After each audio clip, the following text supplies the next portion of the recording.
ఆంధ్రప్రదేశ్లో రానున్న రాజ్యసభ ఎన్నికలు సర్వత్రా ఆసక్తిని రేకెత్తిస్తున్నాయి.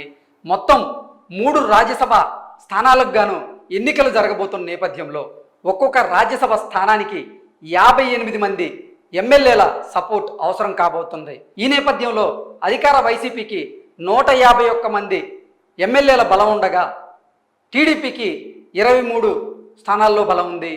ఈ నేపథ్యంలో అసలు ఇప్పుడు ఈ రాజ్యసభ ఎన్నికలు సర్వత్రా చర్చనీయాంశంగా మారాయి.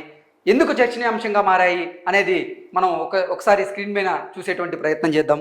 ఇప్పటికే వైసీపీకి సంబంధించినటువంటి కొంతమంది రెబల్స్ ఉన్నారు. అలాగే టీడీపీలో గెలిచి టీడీపీ నుంచి బయటకు వచ్చినటువంటి కొంతమంది టీడీపీ రెబల్స్ కూడా ఉన్న నేపథ్యంలో అలాగే గంటా శ్రీనివాసరావు గతంలో ఈ విశాఖ స్టీల్ ప్లాంట్ను ప్రైవేటీకరణ చేయడాన్ని వ్యతిరేకిస్తూ ఆయన 2021లో తన ఎమ్మెల్యే పదవికి రాజీనామా చేశారు. కానీ అప్పటి నుంచి ఇప్పటి వరకు కూడా స్పీకర్ ఆయన రాజీనామానైతే ఆమోదించలేదు. కానీ ఈ రాజ్యసభ ఎన్నికలు దగ్గర పడుతున్న నేపథ్యంలో స్పీకర్ వ్యవహారం మాత్రం కొంత ఆసక్తిని రేపెత్తిస్తుంది. ఎందుకయ్యా అంటే ఈరోజు స్పీకర్ తమ్మినేని సీతారాం గారు గంటా శ్రీనివాసరావు గారు గతంలో చేసినటువంటి రాజీనామాను ఈరోజు ఆయన ఆమోదించారు. రాజ్యసభ ఎన్నికల దగ్గర పడుతున్న నేపథ్యంలోనే టీడీపీకి సంబంధించినటువంటి బలం మీద దెబ్బ కొట్టే దిశగా వైఎస్ఆర్సీపీ వ్యూహాలు రచిస్తోంది. ఆ రకంగానే అడుగులు వేయబోతుంది అంటూ కూడా కొంతమంది రాజకీయ విశ్లేషకులు వారిదైన శైలిలో విశ్లేషణ చేస్తున్న నేపథ్యంలో నిజంగా ఆ దిశగా అడుగులు వేస్తూనే వైఎస్ఆర్సీపీకి సంబంధించినటువంటి స్పీకర్, ఇప్పుడు అసెంబ్లీ స్పీకర్గా చెప్పుకునేటువంటి తమ్మినేని సీతారాం గారు గతంలో 2021లో రాజీనామా చేసినటువంటి గంటా శ్రీనివాసరావు గారి రాజీనామాను ఈరోజు యాక్సెప్ట్ చేయడం నిజంగా సర్వత్రా చర్చనీయాంశంగా మారింది. అసలు వైసీపీకి సంబంధించినటువంటి రెబల్స్ ఎవరు, వారు ఇప్పుడు ఏ పార్టీకి మద్దతు తెలిపే అవకాశం ఉంది, అలాగే టీడీపీకి సంబంధించినటువంటి రెబల్స్ ఎవరు, వాళ్ళు రానున్న రాజ్యసభ ఎన్నికల్లో ఎవరికి ఓటేసే అవకాశం ఉందనేది మనం ఒకసారి చూసేటువంటి ప్రయత్నం చేద్దాం. ఉండవల్లి శ్రీదేవి వైఎస్ఆర్సీపీలో బీఫామ్ మీద గెలిచి ఎమ్మెల్యేగా ఇప్పుడు వైఎస్ఆర్సీపీ వైఖరిని వ్యతిరేకిస్తూ బయటకు వచ్చిన ఒక ఎమ్మెల్యే.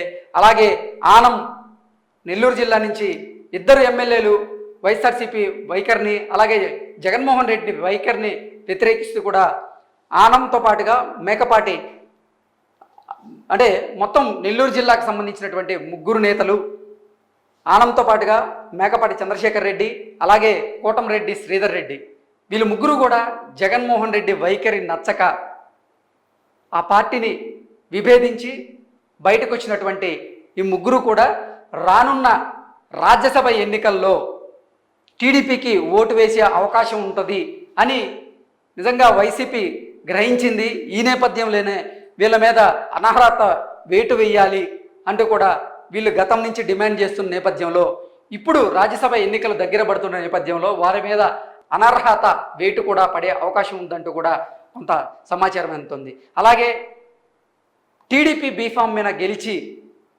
టీడీపీ నుంచి బయటకు వచ్చినటువంటి కొంతమంది ఎమ్మెల్యేలు ఉన్నారు.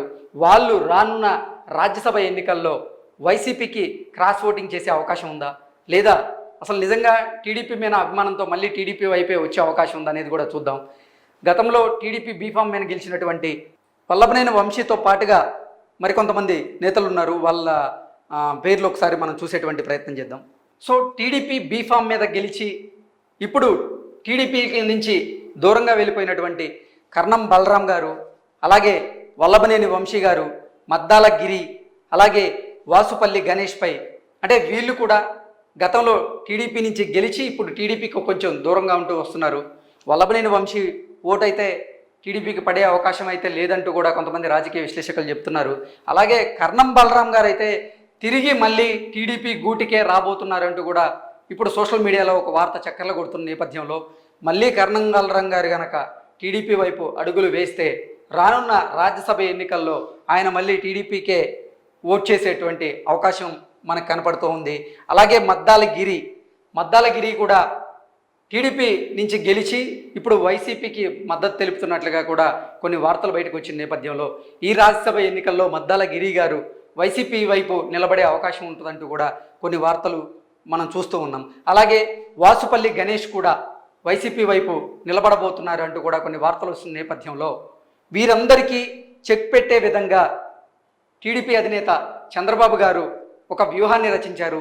అందులో భాగంగానే వీరి మీద ఇప్పుడు ఎట్టి పరిస్థితుల్లో కూడా వారి మీద యాక్షన్ తీసుకోవాలి అనే దిశగా టీడీపీ వైసీపీని టార్గెట్ చేయబోతుంది అన్నట్లు కూడా మనకి సమాచారం అందుతుంది. అలాగే వైసీపీకి సంబంధించినటువంటి రెబల్ ఎమ్మెల్యేలు ఎవరైతే ఉన్నారో వాళ్ళ మీద గనక నిజంగా వైసీపీ అనర్హత వేటు గనక వేస్తే టీడీపీ రెబల్ ఎమ్మెల్యేల మీద కూడా అనర్హత వేటు వేయక తప్పదు. కాబట్టి అంటే వైసీపీకి దూరమైనటువంటి ఆ 4 ఎమ్మెల్యేలు తీసేస్తే 145 స్థానాల్లో వైసీపీకి బలం ఉన్న నేపథ్యంలో అంటే ఒక్కొక్క రాజ్యసభ స్థానానికి 58 మంది ఎమ్మెల్యేల సపోర్టు అవసరం.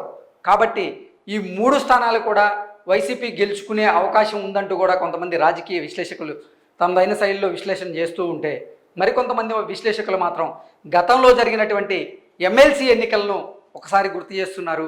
ఎమ్మెల్సీ ఎన్నికల్లో గతంలో వైసీపీఏ మొత్తం కైవసం చేసుకుంటుంది అని అందరూ భావించారు. కానీ ఎవరి అంచనాలకు అందని విధంగా టీడీపీ ఒక స్థానాన్ని అయితే కైవసం చేసుకుంది. అనురాధ గారు గెలిచారు, క్రాస్ ఓటింగ్ పడింది. అంటే వైసీపీలో ఉన్నటువంటి కొంతమంది ఎమ్మెల్యేలు టీడీపీకి క్రాస్ ఓటింగ్ చేశారు. సేమ్ రాబోతున్నటువంటి రాజ్యసభ ఎన్నికల్లో కూడా అటువంటి పరిణామాలే జరిగే అవకాశం ఉంటుందంటూ కూడా కొంతమంది రాజకీయ విశ్లేషకులు చెప్తున్నారు. సో ఈ నేపథ్యంలో నిజంగా కొంతమంది సిట్టింగ్ ఎమ్మెల్యేలకు జగన్మోహన్ రెడ్డి అవకాశం ఇవ్వని నేపథ్యంలో వారందరూ కూడా ఇప్పుడు టీడీపీ వైపు వచ్చే అవకాశం ఉంది. టీడీపీకి సంబంధించినటువంటి రాజ్యసభ సభ్యులు ఎవరైతే పోటీ చేయబోతున్నారో వాళ్ళకి మద్దతు తెలిపే అవకాశం ఉంది. 3 రాజ్యసభ స్థానాలకు గాను 2 రాజ్యసభ స్థానాలను టీడీపీ మళ్ళీ కవిచయం చేసుకునే అవకాశం ఉంటుందంటూ కూడా కొంతమంది రాజకీయ విశ్లేషకులు అయితే చెబుతున్నారు.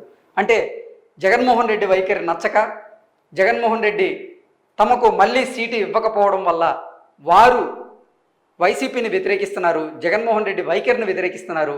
కాబట్టి జగన్మోహన్ రెడ్డి మీద గుర్రుగా ఉన్నటువంటి ఈ వైసీపీ ఎమ్మెల్యేలందరూ కూడా రానున్న రాజ్యసభ ఎన్నికల్లో ఎట్టి పరిస్థితుల్లోనూ టీడీపీకే క్రాస్ ఓటింగ్ చేసే అవకాశం ఉంటుంది. కాబట్టి రానున్న రాజ్యసభ ఎన్నికల్లో 3 స్థానాలకు గాను 2 స్థానాలకు పైనే అంటే 2 కానీ లేదా 3 స్థానాలను కానీ టీడీపీయే గెలుచుకునే అవకాశం ఉంటుందంటూ కూడా కొంతమంది విశ్లేషకులు చెప్తున్నారు. లేదు ఎట్టి పరిస్థితుల్లోనూ 3 రాజ్యసభ స్థానాల మీద జగన్మోహన్ రెడ్డి కన్నేశారు.